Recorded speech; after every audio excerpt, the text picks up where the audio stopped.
सांगमाने सुदशा व्रत किपरि करिवे एवं सुदशा व्रत केउ हस्तरे धारण करिवे एवं किपरि धारण करिवे एही वीडियोटी शेष पर्यंत देखंतु। जेउ दिन शुक्ल पक्षर दशमी रे गुरुवार संयुक्त होइथाए सेही दिन सुदशा व्रत को आमे माने पालन करिथाउ। सांगमाने एही सुदशा व्रतटी महालक्ष्मींकर सबुठारु प्रिय व्रत। मां महालक्ष्मींक कृपारे समर्पित हेउछि एही सुदशा व्रत। आम मानकर दशा खराब पड़िथिले एही सुदशा व्रतटी करिबा निहाती आवश्यक। आमे एही व्रतटी को करिबा द्वारा कुदशारु मुक्ति मिलिथाए, ऐश्वर्य धन संपत्ति लाभ करिथांती एवं जेउ दशक्ष विशिष्ट सूता धारण धला सूतारे करा जाइथाए नचेत बजार रे बिक्री होउथुबा सूता को भी मध्य आनी पारिबे एवं से सूतारे भी मध्य पूजा करि पारिबे एवं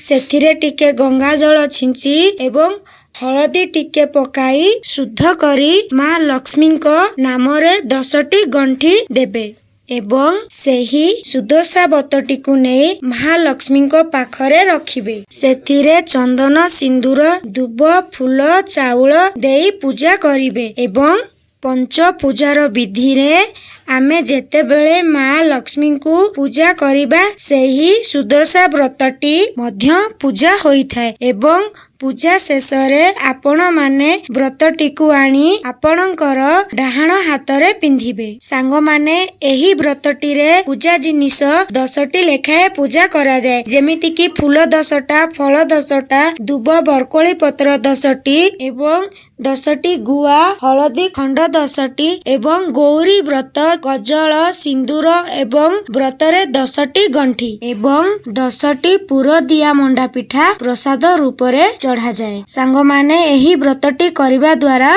लक्ष्मी नारायण ठारू अशेष कृपा लाभ करिवे। जय श्री राम।